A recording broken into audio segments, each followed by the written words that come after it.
This has challenged my faith more than just about anything else in my life. Here, author of God, the Master of Sin and Satan, the Beautiful, and founder of ChristianWritersBookstore.com. Thank you for taking this time to listen to this interview as I get a chance to sit down and talk to some great writers, some great Christians, see what God is doing in their lives. Hey guys, Michael Furlonger here, author and founder of ChristianWritersBookstore.com.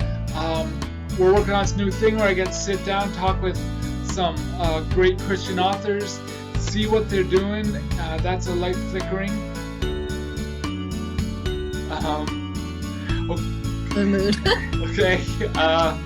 Anyway, so I've been sitting down and talking to some great Christian authors, see what they're doing, see what God is doing in their lives through their work, if they have other ministries outside of that. Tonight, I'm doing my first nighttime interview. I got to sit down with Julie C. Gilbert, who has written a number of books. I have listed here over 60. I'm probably miscounting, but we'll go with 60 and say that's a lot of books in a whole number of different genres, Anyway, I'm going to let her share all about that. But first, I'm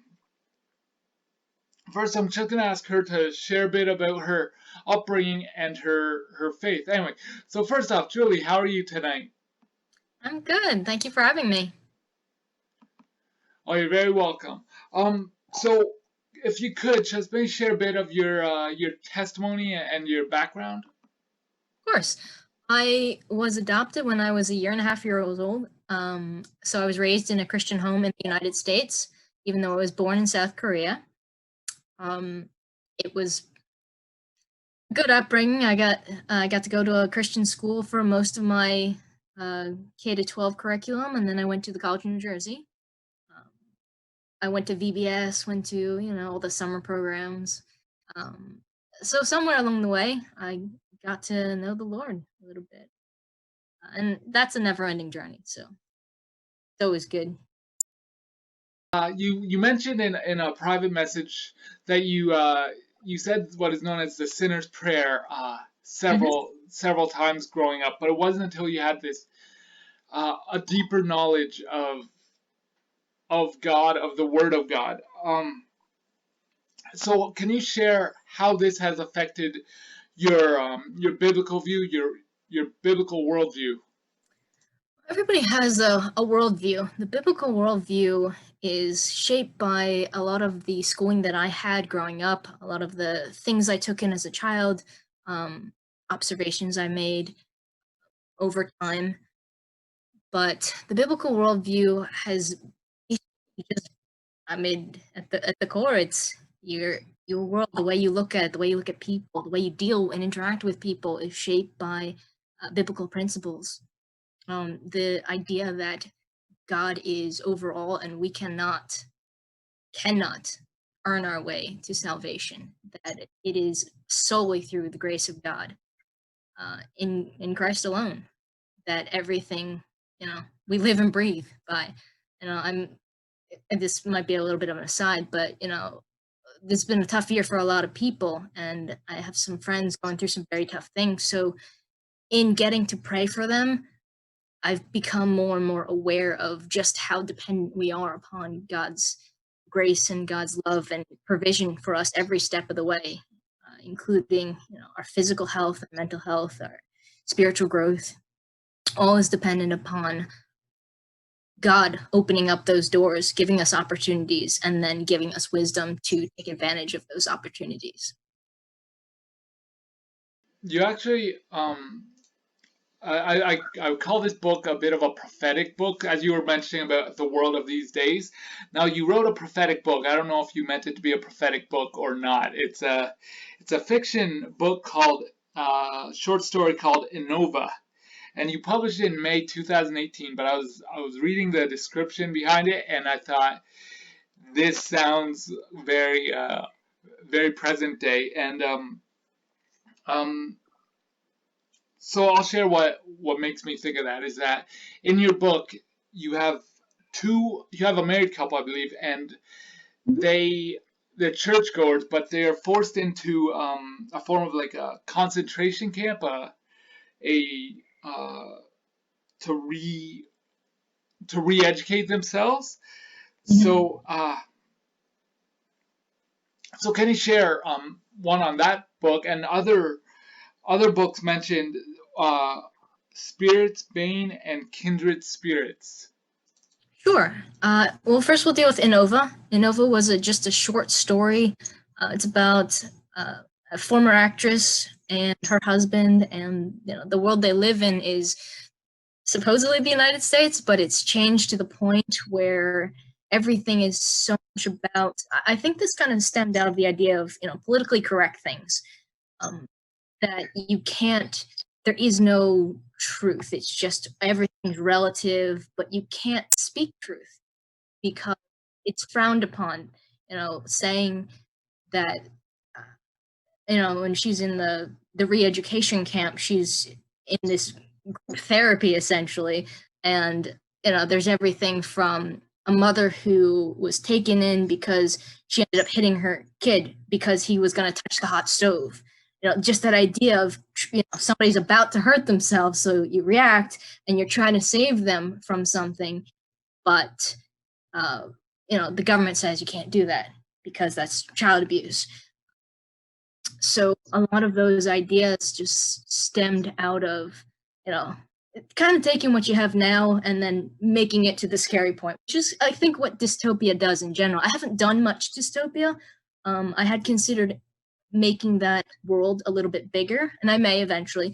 Right now it's about 7,000 words, I think that short story is. But certainly there's plenty of fodder there to expand it into a full-blown novel. So that should be interesting.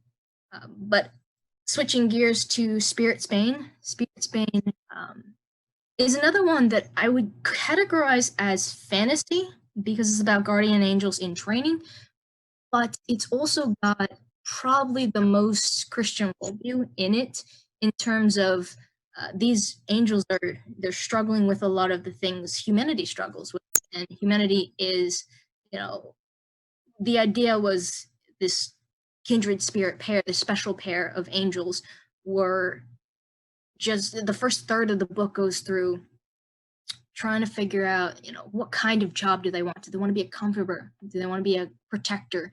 Do they want to be on the emergency response team? Do they want to?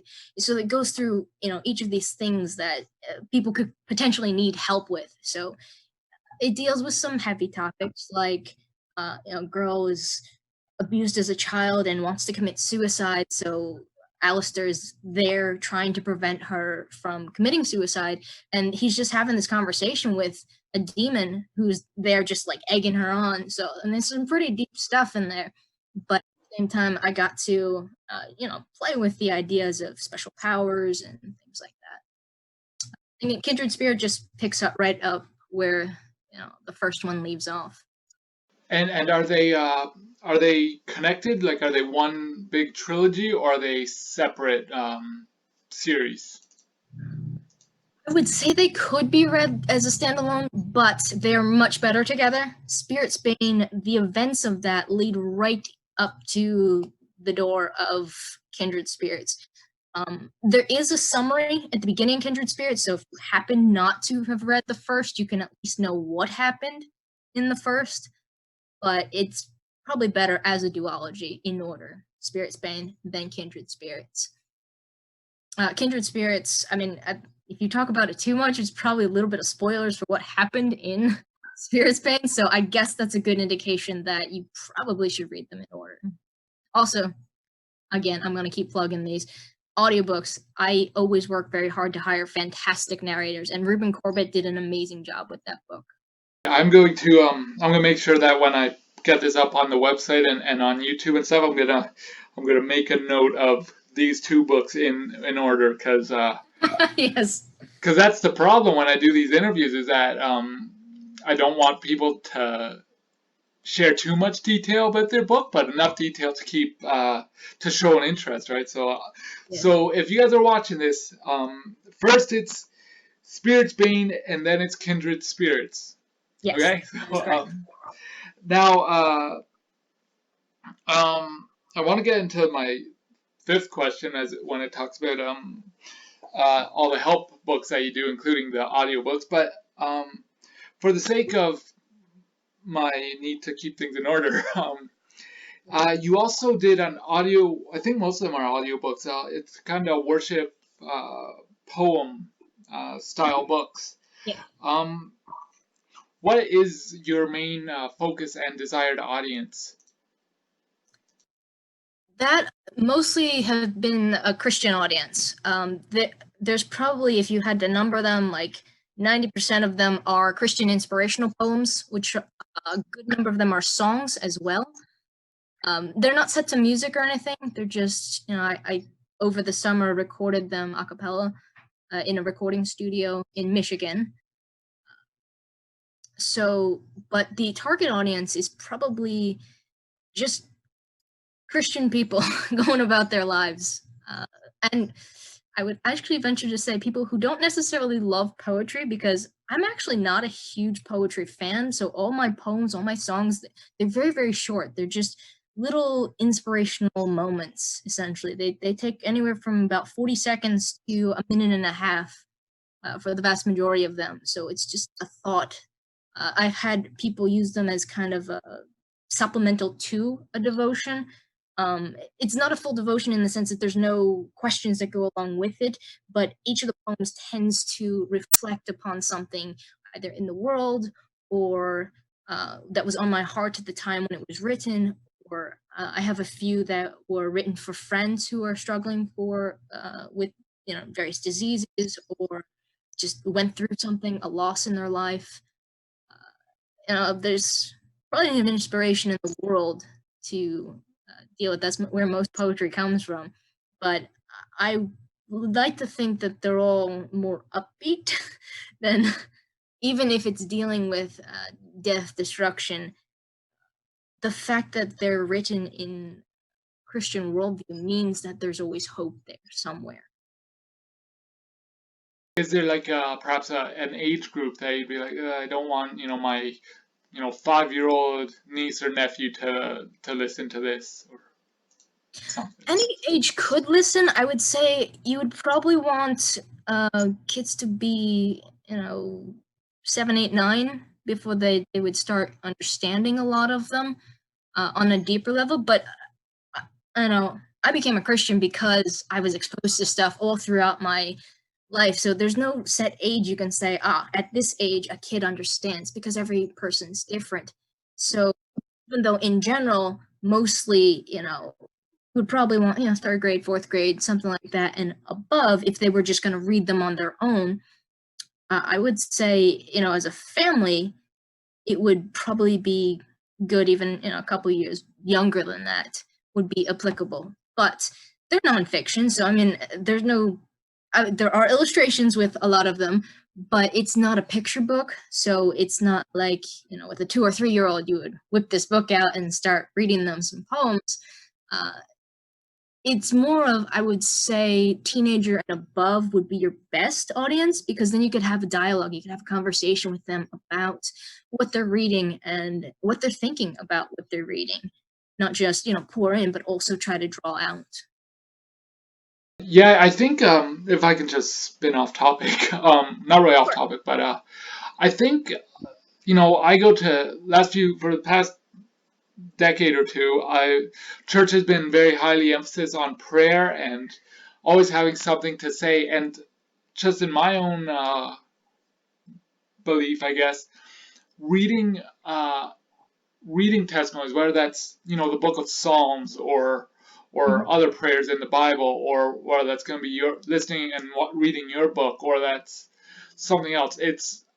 I'm just encouraging people that this is a great opportunity just to like you say, not just pour in, but to take something out. So to have conversations with other social groups at church, or just to read and listen on your own. So so I just want to throw that out there.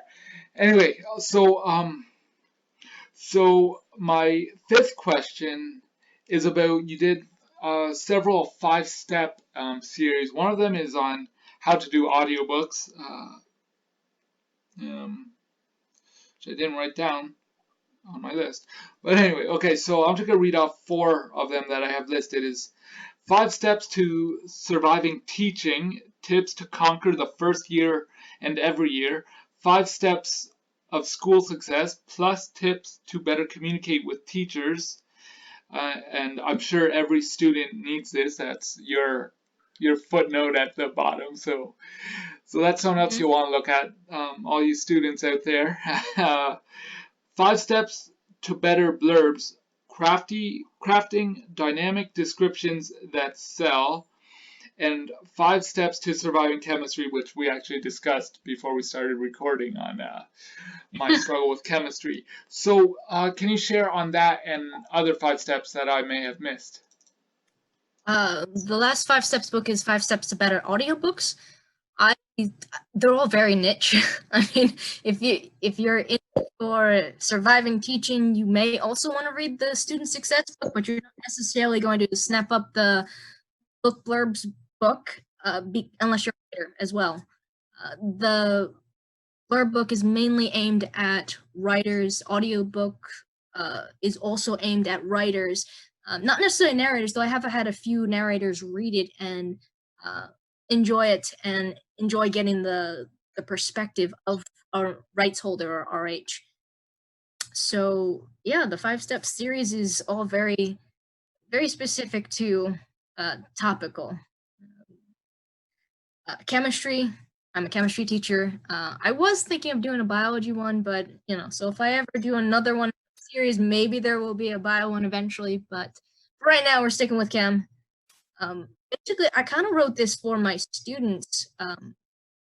I used their curriculum, so every chapter walks through the basic highlights of what I would emphasize in the class. I'm not saying it covers everything thoroughly, but also the main reason I wrote it was because I noticed a lot of textbooks use many, many words to say very few things.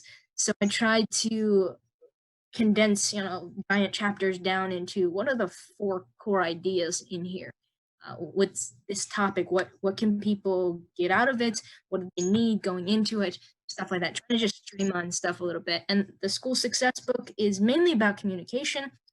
It's about trying to get students, giving them little hints and tips and tricks about how you communicate with your teacher. Things like, try not to say, I got these emails today, so clearly somebody's not reading my book. But kids are saying things like, I was so busy with other people's work that I just couldn't get to yours. Can I have an extension? Like, that's a completely wrong way to ask for an extension. There are right ways and there are wrong ways to do stuff. You don't want to necessarily go into something saying your stuff is so, and that's a good tip in communications in general. So, it goes beyond just a classroom setting, but especially if you're trying to ask your teacher for a favor of some sort, like I need an extension on this deadline, gotta try to go into it without basically insulting their subject. Because other people, they react to it differently. I can basically say, that's a terrible way to say that. You want to try again? Other people might just shut them down. So I'm trying to give people the help they need without slamming doors in their face. I didn't have those books when I was a student, but when you said no, try again, that I have memories, haunting memories, but they're memories nonetheless. So, sorry, excuse me. In the email that you sent, I showed you some of these, and you shared a bit more. Can you share just maybe? We have a fair bit of time. Do you have on the cuff your books that we didn't really get into, and we may not have enough time to get into everything, but do you have just an overview of some of the books that you have written that are available? So a lot of the titles, about 10 of them at this point, are Shadow Council, Eagle Eyes, and Ciberly Crimes. The Shadow Council is 4 novellas, and Eagle Eyes is 3 novellas, and Ciberly Crimes is also 3 novellas, but all of those series have to do with one FBI agent. Her name is Megan Luchek, and she just gets into all sorts of trouble. So these I would categorize as light mystery thriller. They're not they're fun, small, short, little 30,000 word reads, which generally boils down to about 100 pages if you're in a 6x9 font or 6x5 6x9 book with a normal 12-point font. So those are a lot of fun because I get to place them all around. Like the one is Violence in Vegas, so I got to set it in Las Vegas. Rescue in Reno is set in Reno. Danger in Dallas is set just outside of Dallas. So it's a lot of fun to have to do some of the background research for that. You always get into authors and you're like, what does your Google history say? Mostly for those books, it was a lot of this distance to this distance, trying to figure out, could you feasibly drive from Vegas to Reno within a day? Which I think you can. It's just like a 7-hour drive or something like that. But the other series that's kind of been with me for a while now is Aris Legends. Aris Legends is a backstory to Redeemer Chronicles. Redeemer Chronicles it started as kind of a challenge from a friend. A friend was just like, yo, you should write a story between, a love triangle between a shapeshifter and a huntsman and somebody else. And I was just like, okay. So what came out of it was this kind of spoof on fantasy that was like, this girl's the chosen one, but she's kind of inept. She has no idea what to do. She's, being told her whole life, you are going to save this world, but she's absolutely no clue how to do that. So the backstory to that, I think I write a lot of backstories, ends up being, how her parents met and married. And what fits this world that we live in that, kind of just fit with the whole series and what was leading to was there's a lot of racial tensions in the story. There are magic races, not necessarily like black, white, Asian, whatever. It's the Serath they tend to be more dark magic. They tend to be more conjurers and destroyers, and it's a lot of fun to get into the magic side of it. And then the Arcanine, they tend to be the lighter side. They tend to be the healers and the guardians and things like that. But both sides have deep issues. But Vic's parents, Vic is the star of the Redeemer Chronicles trilogy. Vic's parents in the Aris Legends trilogy, this is kind of how they met and married, but also a little bit about how they're trying their darndest to bridge the tensions, the deep-seated tensions that exist in the magic races, because Daniel is Arcanine and Marina is Sarath. And so it's a lot about their friends. It's a lot about them trying to overcome their people, the deep-seated hatred that exists there. Other than that, I have a Christian mystery series, which is Heartfelt Cases, which I would categorize. It's also mystery thriller, but they do have a distinct Christian feel to it in that the characters are Christian and they live out that in their life. So they're not afraid to pray. They're not afraid to just turn stuff over to the Lord. Megan she's not a Christian, so she wouldn't tend to do that. I do occasionally work in where she meets a Christian, but that's not the focus of a lot of the stories. So I wouldn't categorize Shadow Council as a Christian mystery series, whereas I would categorize Heartfelt Cases as Christian mystery. And that started as 3 novellas, but also the Aris case is a separate mystery that's a full-blown novel. I think it's 80,000 words, something like that, like a full novel, instead of just the 25,000-30,000 that the other stories had been. So if anything mysterious happens and the police look at your Google search, they'll be like, what is going on? Yeah. Is there anything you want to, that's kind of my last question, I guess. Is there anything you want to throw out there? Encouragement, faith, anything you want to just last shot. Okay. I'm a big audio proponent, so if people, everybody's their lives are so busy, so trying to fit stuff in, I think audio is a great medium to get into. There are many ways to get free codes. If people want to reach out to me and find out some of those ways. There are actual legit ways, like libraries and things like that. There's also free codes that the audiobook creators, the author or the narrator, depending on how it was made, get to throw out there. Also, now that you brought it up, I do actually give away the poetry books. I try to give away as many of those copies as I possibly can, because that's really just been part of my ministry. Part of God put a lot of these poems and songs on my heart. If they really want to hear the song version, they can hear most of them by grabbing the audiobook version, but also on Patreon, I have the alternate versions. So if it was a song, I also wrote the poem version of it and posted it there as well. So, and I've been thinking of just ways to give people more books, more stuff. So I do run a fall giveaway.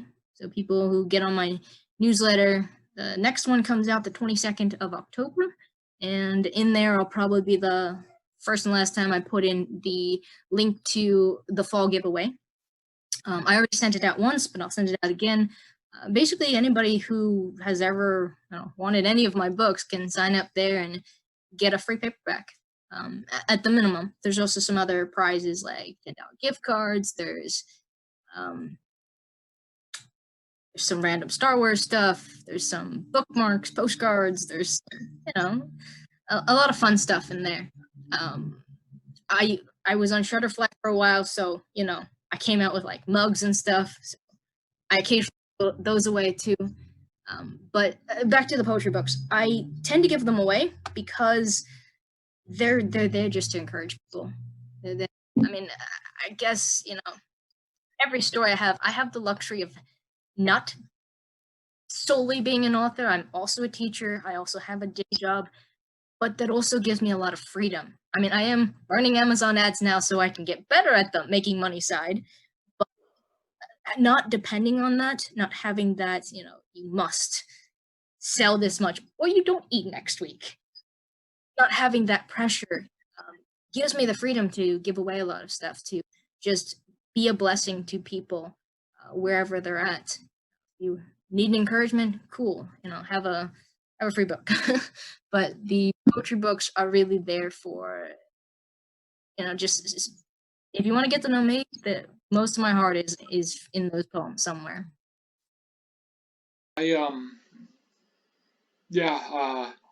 That's the main point for me anyway, and I shared that with you when we started talking about doing these interviews, is that I want to know what, like, I love when people write. I've shared that many times, that God puts a story in people's mind or heart or wherever he puts it, and but I love to reach people with the gospel, however that is, whether that's writing fiction, fantasy. I personally write Bible study style books, which are not very popular, but that's okay. But anyways, so I'm so grateful that you're writing. I want to just share that your books will be up on ChristianWritersBookstore.com. Link will be in the description below, as well as your website. If you go to ChristianWritersBookstore.com, we have links for free 1 month free Kindle, 1 month free for audiobooks. So this might give people a chance to listen to your books, to read some of your books. I want to thank you for sharing, for taking time to share. I pray that God is using you however He sees fit. I think he mentioned Star Wars there, so I did. so I'm gonna wipe out everything, and we're gonna just sit down and have just a complete Star Wars fest or something. I'm sure that'll bring in a whole new audience. Can you see the fork in the background? Which one's that? There's just a pork I got off of Amazon. Oh, wow, okay. All right, well, My whole room looks like that. It's got all sorts of Star Wars stuff. so anybody who's still listening that we started rambling on about Star Wars, and we'll talk more about that later, I'm sure. But if you want to go to christianwritersbookstore.com, the link will be in the description below. You want to check out some of Julie's books. I highly recommend it. Julie, I hope and pray that God is using you, is using the services that you offer on your website. Stick with me a minute so we can chat a bit more, probably more about Star Wars. But anybody else who's still with me, I thank you for staying tuned, and I will talk to you guys later. All right, have a good day. Bye now.